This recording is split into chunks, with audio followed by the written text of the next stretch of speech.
Good evening, ladies and gentlemen. I'm meadsy69 and welcome back to some Hold My Beer. OP replays. Today we have two tanks for you. We have the SU 130 PM and we have an ISU 152. So two tier 8 TDs, two really good tier 8 TDs. Although I would go as far as saying that the ISU is by far the top of the pack when it comes to tier 8 TDs. With that BL10, it is absolutely amazing. Coming close, I think, is the Scorpion G. Absolutely love the Scorpion G. The SU 130 PM is very much like the Scorpion G. It's pretty much the Russian version of the Scorpion G. It's a bit lower down to the ground, but you know, it's a decent tank with a nice gun, nice alpha and all of that. So we're going to have a watch these games here.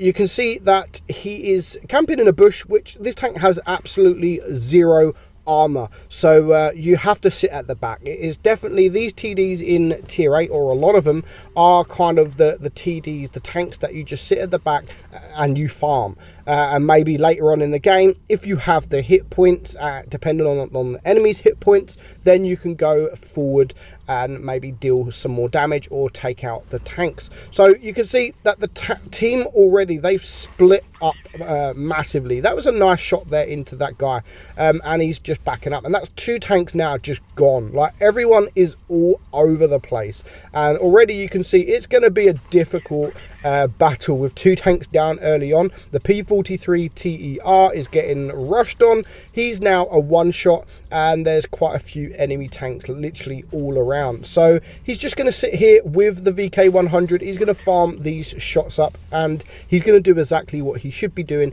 in this kind of TD. You've got the J Panther 2 there. That is, every time that he gets a shot off, he has to poke up and expose his hull. Now I thought he was going to miss that shot there into the Panther, but he does manage to get the shot, brings him down to quite low hit points. But now it is a 4 versus 6. He has to be very careful of the tanks from the right side and the tanks from the left side, and if he can take these shots and get the kills, he must do that. Now he brings the Panther down to a one shot. It is now a 3 versus 6. The Lerva is on his own there. The Carnarvon is on his own there. Don't know how he's got so many hit points at the moment, but you know, they're not going to last too much longer, especially with so many tanks all around. But he's here in a good position. You know, he's got some shots to the left. Again, he's going to get a nice shot on the J Panther, bringing him now down to a one shot, and there goes the Panther from the Lerva. So as long as the Lerva can stay alive as long as possible, he should be all right. You know, he's going to take care of the J Panther 2 now, which helps the Lerva deal with the other guy. But he is spotted, and you can see he's just waiting for that Sheriff to turn. He's going to wait till he reloads, and there goes the Carnarvon. If this shot gets, unfortunately, he only hits a rock there, but that was actually a high roll as well, so maybe he should have took that time to aim that shot off and try and guarantee the shot with a nice amount of damage. So 2.8k damage now, and the team is just going to rush this side of the map, and there goes the Lerva. So he is on his own against 4 tanks. Of course, he should be able to deal with this AMX as long as he doesn't miss. You can see he's always trying to take the time. He doesn't want to miss these shots, and I like that. He's a patient guy, and I absolutely love that. A lot of people would have rushed that shot and potentially missed, and you know, even though he's full hit points, when he's alone against 4 tanks in a tank like this with no armor that anyone can HE, it doesn't have the spool liner. You've got a tank like the Sheriff coming now, which is full hit points, and he has good DPM. You shouldn't be able to deal with a Sheriff when he's full hit points. You should not be able to deal with a Sheriff at all.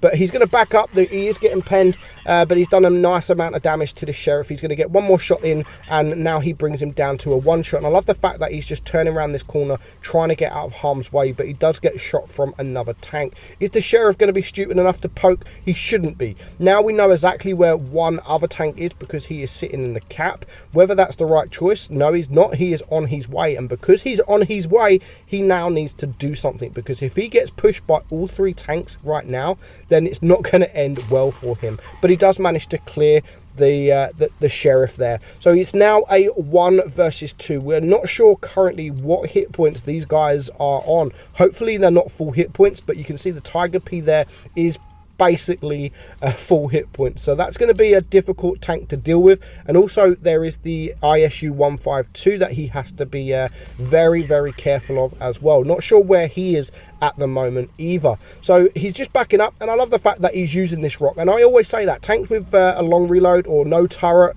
anything like that, needs hard cover, and he's used this rock all game, especially from the sheriff there. He is now a one shot. The Tiger P does miss. He'll be very risky poking out there because the reload on the Tiger isn't massive, so that was very risky indeed, but he does manage to take the kill, and he's bring it now down to a 1 versus 1. He's on 4 kills with 6,200 damage. Can he take it home? A 1 versus 4 in an SU 130 PM would be an absolutely amazing victory if he can do it. But he's just going to go around the corner.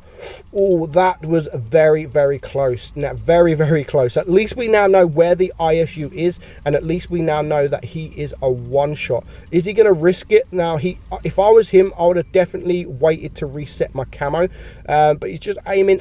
Unfortunately, misses that shot there. It's only 1 minute left on the clock now, but he needs to be patient. There's still plenty of time, especially when the tank is a one shot. Unfortunately, doesn't have the gun depression, but he didn't need it. The ISU was just backing up, and overall that was actually a really, really nice victory for a tank like the SU 130 PM.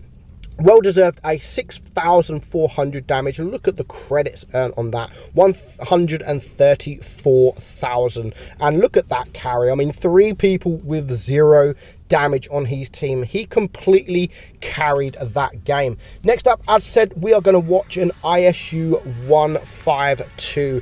Now, this tank, as I've said before, it is probably the best TD in tier 8. It has an amazing gun with amazing pen values. Like, you go through anything. And look at this guy. He's only running 4 APCR because that is all you need, to be honest. Even with against tier 9s, you'll pen just about anything. And imagine if you're top tier, you won't have no worries whatsoever about penning. One of the best pen values in tier 8, and that is all about the BL10. Absolutely amazing gun. It does have troll armor. I mean, it's not got the best of armors. You can't really rely on the armor, but you can get the odd troll bounce. Definitely wouldn't play it front line though, because I mean, as I've said, you haven't got that armor profile. You need to put that gun to good use, and that is basically at the back of the map, or even sort of with your heavies, or maybe even with your mediums, to be honest. That was a beautiful shot there. 731 rolls straight off the bat. Not sure how he actually penned it, but you know, it's a Russian tank, not so much Russian accuracy there.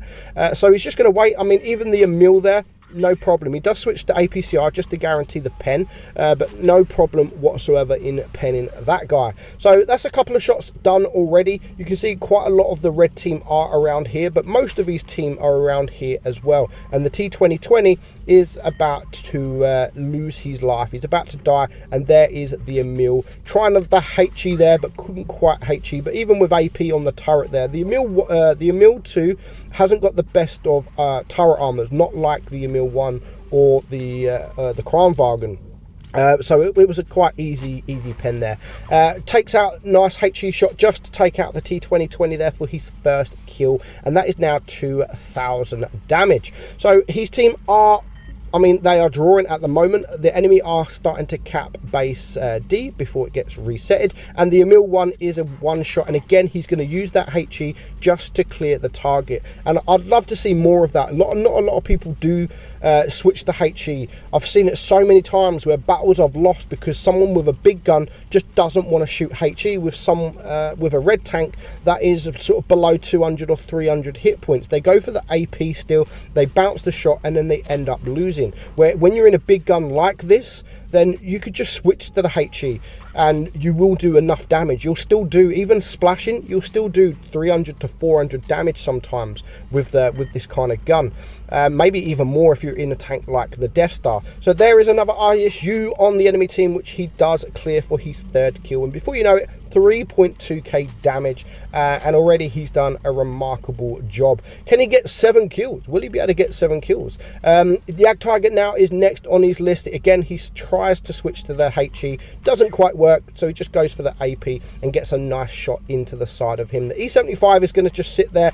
He is going to hold these guys. I mean, you've got the Jagdtiger is about to die, you've got the Tiger 2 behind, and of course you've got the VK there as well. So I love the fact that he's always backing up. I mean, there's no one really there. Of course the Tiger's there, the VK's there, but he thought they was closer than they are, so he's just backed up out of cover.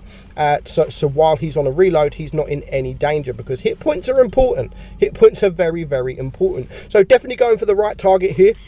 Obviously the VK is a tier 9, it is the more dangerous target over the Tiger 2, so definitely going for this right tank here. And again, a lot of people would go for the Tiger 2 just because it was the easiest tank to go for at the time, but you just waited for the Tiger to pass to get this shot on the VK. Now they do kill the Emil 2, but by then the VK is a one shot and he is able to get that shot. And again, I love the fact that he is taking his time to shoot. He's waiting for the reticle to come down so he doesn't miss his shot. Now he's on 5 kills. It is a 2 versus 2, but there goes the Leopard. So unfortunately he's not going to get his Rosani medal. And just look at that upper plate. I mean, the Tiger 2 has got amazing armor, but not when you're in ISU 152 with that BL10. It just goes through it like absolute butter. So 5 kills. Is he able to get the Paul's medal?